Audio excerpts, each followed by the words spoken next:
Shalom Chavrim, I'm Stephen Ben-Nun. You're watching Israeli News Live. A lot of tension has been building up on the border of Israel and, of course, in Lebanon as well. The Druze are trying to break into Syria from Israel, according to the Israeli news. The Times of Israel is reporting. IDF brings them back, said 10 Druze men were trying to cross over the border. And, of course, Israel is talking about going in to protect the little town there inside of Syria, in order to protect the Druze community that is living there. Now, the Druze community there is actually pro-Assad, the pro-Assad government, and they say historically they've always been pro whichever government is in power. It says in the Times of Israel, a number of Druze residents of the Israeli Golan Heights burst through the separation fence with Syria on Friday. Sorry about that. On Friday afternoon in order to reach the Druze village of Hadar, where a jihadist killed 9 people in a suicide bombing earlier in the day there. The army said the Israeli troops chased the group of approximately 10 Druze men who made it dozens of meters past the border fence, but of course they never got into the Israeli territory. So there is a lot of talk that Israel is talking about crossing over into Syria. I think it's more so because Israel is not happy with Russia negotiating out a 10-kilometer buffer zone between that Israel and Syria on the Golan border there to kind of keep the Iranian forces out of there.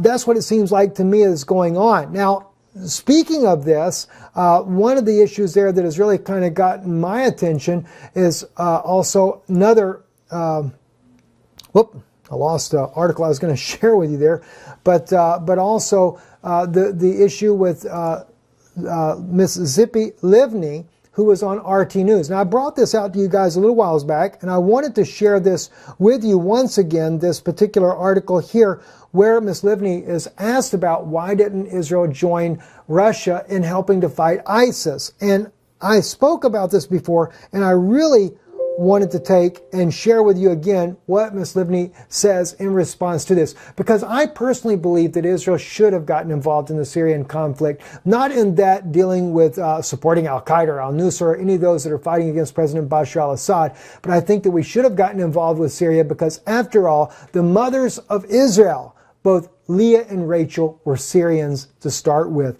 And we made a covenant with Laban never to cross over to do him harm, or vice versa. He would never cross over to do us harm. Now, we do know historically it's never been kept. That promise has never been kept between Jacob or Israel and that of the Syrian, his father-in-law Laban. But I think it's high time that maybe we should treat our neighbor as ourselves. And we should have gotten involved to destroy ISIS. Now, many would say to me right now, well, Steve, Israel created ISIS. I believe that the ISIS was created by the U.S. under President Barack Obama, but also, no doubt, Israel has had their hand in this as well. I've had inside information from friends of mine in the military there that said that there were ISIS members seen wearing tzitzit. So that's always been troubling to me. So it comes back down to this here. We should have gotten involved. If we consider ISIS to be an enemy of Israel, Israel should have gotten involved with the Syrian government, with Russia, and defeated ISIS, and we would have never had such a major war in the region as we do today.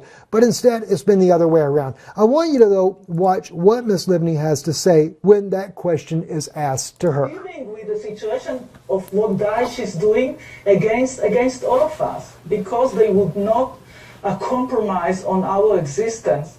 But how then would you explain the Israel's position of neutrality in the Syrian conflict? If you're so willing to confront terrorist organizations, why didn't Israel jump on board, join Russia in Syria, and help exterminate the jihadi force there? Then the Iranian influence perhaps would have been somewhat curtailed. I hope that you would not suggest that Israel would send our soldiers to fight in Syria as well. It would not happen, hopefully. And I hope that this is not your suggestion. But how then? I mean... And see, this is kind of troubling for me, that Ms. Livni is actually almost insulted by the very mention of Israeli soldiers fighting. But if ISIS is truly a terrorist organization that is a problem for Israel, then why wouldn't we want to help our neighbor to rid their country of this problem? But instead, what we ended up doing is we fell victim to that of the Obama and, of course, John Kerry regime there that wanted to, instead of toppling ISIS, was hoping that ISIS would actually overthrow President Bashar al-Assad instead. And in fact, when Assad was back in 2010 speaking about trying to declare Israel that their right to exist, and was trying to bring about peace with Israel. Although Prime Minister Netanyahu was a little bit skeptical at the time, always been a very big concern for me that never went the way it should have. Also, in other news as well, Pentagon offers an assessment of what conflict would be with North Korea, what it would look like there. They have submitted that in writing to the Pentagon.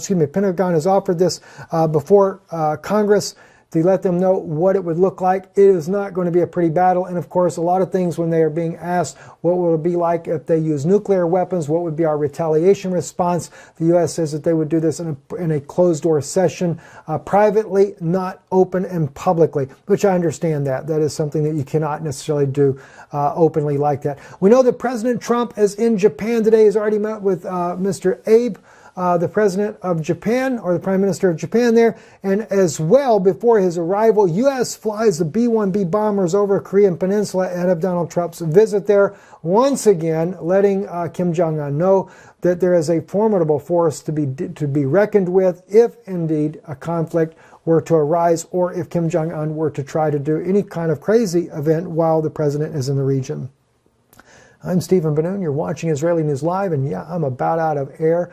Just did about an hour-long broadcast for World Harvest Television Network, which you guys will get to be seeing soon, a two-part series there. I'm Stephen Ben-Nun with Israeli News Live. Thank you, and those of you that have been helping with my wife's medical needs there, we do sincerely thank you from the bottom of our heart, because it will be what we have need of to be able to get her treated and hopefully to recover from this dreaded illness that she is facing. So I want to thank you personally for your love and your help in this matter, and those of you that are praying as well, both praying and financially, and those that are just able to pray. Your prayers we do covet greatly, and I thank you for that. From the depth of my heart, I really thank you.